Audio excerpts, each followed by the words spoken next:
UP की योगी सरकार के 8 साल पूरे। सीएम योगी ने प्रेस कॉन्फ्रेंस कर सरकार की उपलब्धियां गिनाई, कामकाज का रिपोर्ट कार्ड भी पेश किया।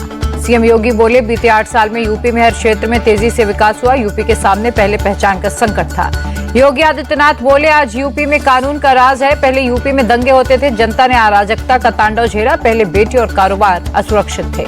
अर्थव्यवस्था को लेकर योगी बोले, यूपी देश की अर्थव्यवस्था का ग्रोथ इंजन। अब यूपी देश को नई दिशा दे रहा। पहले बीमारू राज्य के नाम से जाना जाता था।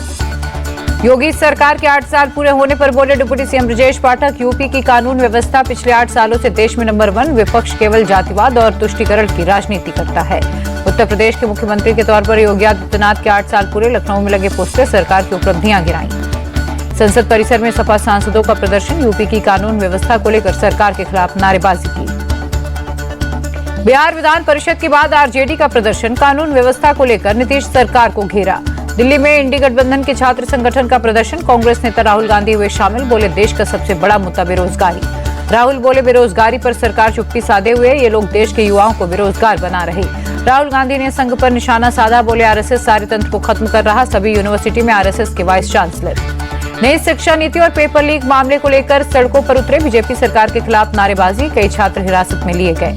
नागपुर दंगे का मास्टरमाइंड फहीम खान के खिलाफ एक्शन। फहीम खान के घर पहुंची नगरपालिका की टीम। अवैध निर्माण को लेकर प्रशासन ने पहले दिया था नोटिस। मास्टरमाइंड फहीम खान के खिलाफ दर्ज है देशद्रोह का केस। नागपुर हिंसा मामले में एक्शन। दूसरे आरोपी यूसुफ शेख पर चला नगर निगम का दौड़ा। अवैध निर्माण को ध्वस्त किया। नागपुर में एक हफ्ते के बाद आज सभी बाजार खुले। हालात सुधरने के बाद 11 थाना क्षेत्रों से पूरी तरह से हटाया गया कर्फ्यू। नागपुर में पहले की तरह जगह जगह पुलिस बल की रहेगी तैनाती। एहतियात के तौर पर सुरक्षा में कोई कटौती नहीं होगी। कॉमेडियन कुणाल कामरा की मुश्किलें बढ़ी। कामरा के सेट पर चल सकता है थोड़ा। खार इलाके में कामरा के स्टूडियो पर पहुंचे बीएमसी के अधिकारी। स्टूडियो में तोड़फोड़ मामले में पुलिस का एक्शन। शिंदे गुट के नेता राहुल कनाल समेत 12 लोगों को पुलिस ने गिरफ्तार किया। वीडियो सामने आने के बाद शिवसेना शिंदे गुट के कार्यकर्ता भड़के। कुणाल कामरा के खिलाफ मुंबई के खार पुलिस स्टेशन में दर्ज हुई शिकायत। शिंदे पर टिप्पणी करने से मचे बवाल के बीच कुणाल कामरा का पोस्ट। संविधान की कॉपी के साथ अपनी तस्वीर ट्वीट के लिखा, यही एकमात्र रास्ता है। कुणाल कामरा मामले पर देवेंद्र फडणवीस बोले, कॉमेडी करने का सभी को अधिकार, किसी का अपमान करने का नहीं। उन्हें माफी मांगनी चाहिए। फडणवीस बोले, जनता ने बता दिया कौन गद्दार है कौन खुददार। गद्दारी करने वालों को जनता ने घर बैठा दिया। कुणाल कामरा मामले पर उद्धव ठाकरे का बयान। बोले, कामरा ने कुछ गलत नहीं किया। उन्होंने सच कहा, जो गद्दार है वो गद्दार है। उद्धव ठाकरे बोले, कुणाल कामरा के गाने में कोई कमी नहीं। उन्होंने व्यंग नहीं हकीकत पेश की। स्टूडियो में तोड़फोड़ को लेकर उद्धव बोले, तोड़फोड़ शिव सैनिकों ने नहीं गद्दार सेना ने की। महाराष्ट्र के मंत्री योगेश रामदास कदम बोले, संविधान में अभिव्यक्ति की स्वतंत्रता, लेकिन संवैधानिक पदों पर बैठे लोगों का अपमान करने का अधिकार नहीं। ठाणे में कुणाल कामरा के खिलाफ शिव सैनिकों ने जबरदस्त प्रदर्शन किया। कुणाल कामरा की फोटो जलाकर एक्शन लेने की मांग की। शिंदे गुट के नेता कृष्णा हेगड़े ने कहा, मुख्यमंत्री को इस तरह के शब्दों का इस्तेमाल कतई बर्दाश्त नहीं होगा। कुणाल कामरा को शिवसेना का स्टाइल में ट्रीटमेंट मिलेगा। शिवसेना यूबीटी के नेता संजय राउत कुणाल कामरा के समर्थन में उतरे। कहा, कुणाल ने महाराष्ट्र की राजनीति पर एक व्यंग्यात्मक गाना लिखा तो शिंदे गैंग को मिर्ची लगी। शिवसेना यूबीटी के नेता आदित्य ठाकरे ने एकनाथ शिंदे पर पलटवार किया। कहा, कायर गैंग ने कॉमेडी शो का मंच तोड़ा। कुणाल कामरा ने जो गाना गाया वो सही था। शिवसेना सांसद नरेश मास्के ने शिवसेना यूबीटी गुट और संजय राउत पर तीखा प्रहार किया। संजय राउत पर पैसे देकर एकनाथ शिंदे पर अभद्र कमेंट करने का आरोप लगाया। कुणाल कामरा को लेकर कांग्रेस सांसद इमरान मसूद बोले, सरकार आलोचना को बर्दाश्त नहीं कर पा रही। उनके स्टूडियो में तोड़फोड़ करना दुखद। ये लोग राज्य को बर्बाद कर रहे। कुणाल कामरा के स्टूडियो में तोड़फोड़ पर कांग्रेस नेता अतुल लोढ़े बोले, हम तोड़फोड़ का समर्थन नहीं करते। आपको दिक्कत है तो कानून का सहारा ले। अतुल लोढ़े बोले, कामरा एक कॉमेडियन और लेखक हैं। जो समाज में होता है उस पर टिप्पणी करते हैं। उनकी टिप्पणियों से शिवसेना परेशान क्यों? कुणाल कामरा मामले पर कांग्रेस सांसद प्रमोद तिवारी बोले, संविधान अभिव्यक्ति की स्वतंत्रता देता है। किसी का अपमान हुआ है तो मामले की जांच हो, कोर्ट उन्हें दंडित करेगा, लेकिन गुंडागर्दी नहीं होनी चाहिए। कुणाल कामरा विवाद पर डिप्टी सीएम अजित पवार बोले, उन्हें अपने अधिकार के अंदर रहकर बोलना चाहिए। किसी को भी कानून संविधान नियमों से परे नहीं जाना चाहिए। स्टूडियो में तोड़फोड़ को लेकर दर्ज एफआईआर पर बोले राहुल कनाल, कानून को हाथ में लेने की बात नहीं, आत्मसम्मान की बात थी। ये तो ट्रेलर है, पिक्चर बाकी है। नवी मुंबई स्थित क्राइम ब्रांच के दफ्तर पहुंचे समय रैना इंडिया गॉट लेटेंट मामले में पूछताछ हुई।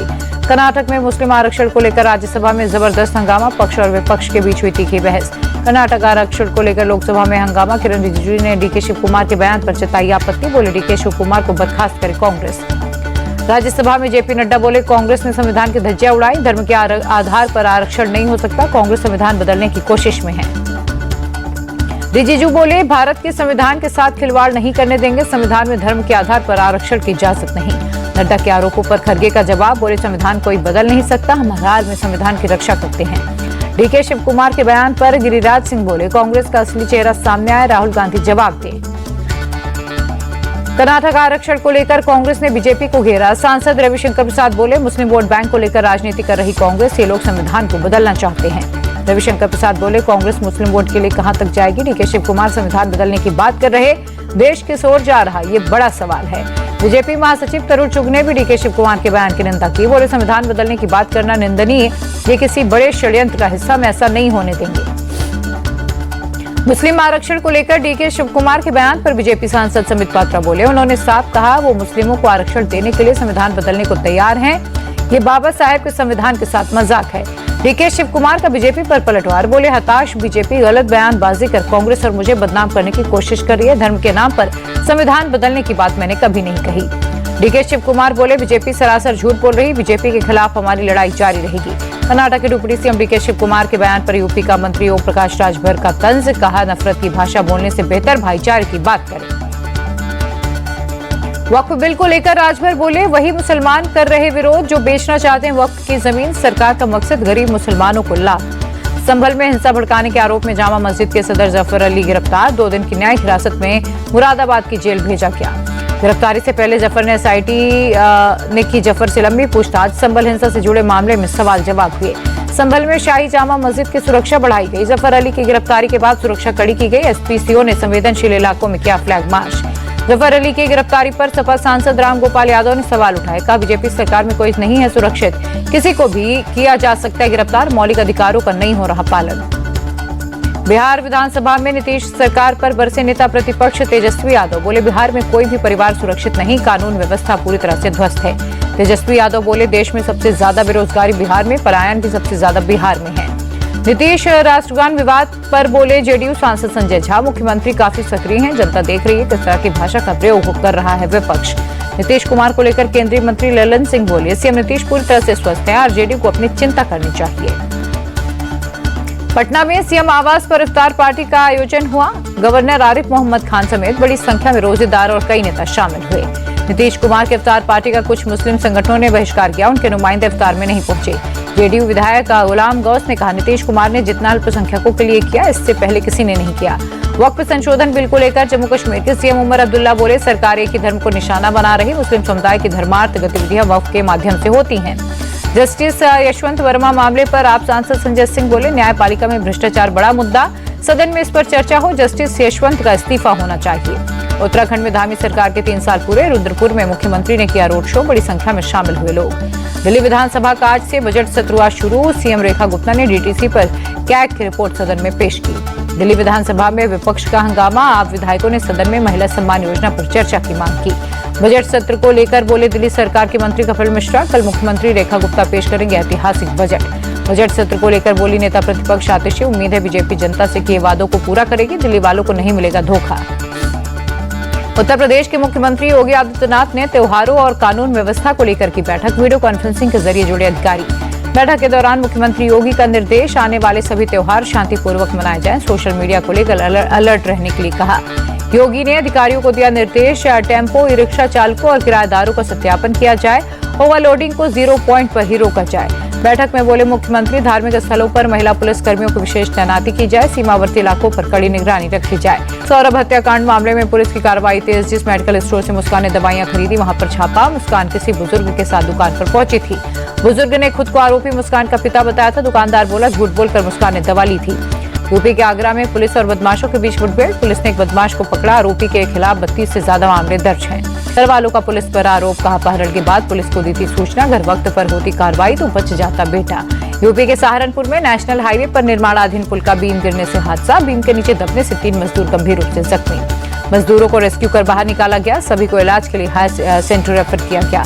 बड़गांव इलाके के मोरा गांव के पास हादसा, दिल्ली देहरादून नेशनल हाईवे पर चल रहा है काम। बहराइच में दक्षिण कोरिया की महिला गिरफ्तार, नेपाल सीमा के जरिए अवैध रूप से भारत में कर रही थी घुसपैठ। देश की टॉप 10 बड़ी कंपनियों में से 9 की मार्केट वैल्यू बीते हफ्ते 3 लाख करोड़ रुपए बढ़ी, private sector bank ICICI top gainer रही। आईसीआईसीआई बैंक की वैल्यू 64,000 करोड़ रुपए से बढ़कर 9.48 लाख रुपए पर पहुंची। एचडीएफसी बैंक की वैल्यू भी बढ़ी। आईटीसी का मार्केट कैप 7,571 करोड़ रुपए कम हुआ। वहीं रिलायंस की 39,312 करोड़ और बजाज फाइनेंस की वैल्यू 30,954 करोड़ बढ़ी। अमेरिकी विमान निर्माता कंपनी बोइंग ने भारत में 180 लोगों को नौकरी से निकाला। कार्यबल में कटौती के लिए उठाया कदम। भारत ने चीन के एल्यूमीनियम फॉइल, वैक्यूम फ्लास्क समेत 4 उत्पादों पर लगाई एंटी डंपिंग ड्यूटी। घरेलू उत्पादकों का होगा लाभ।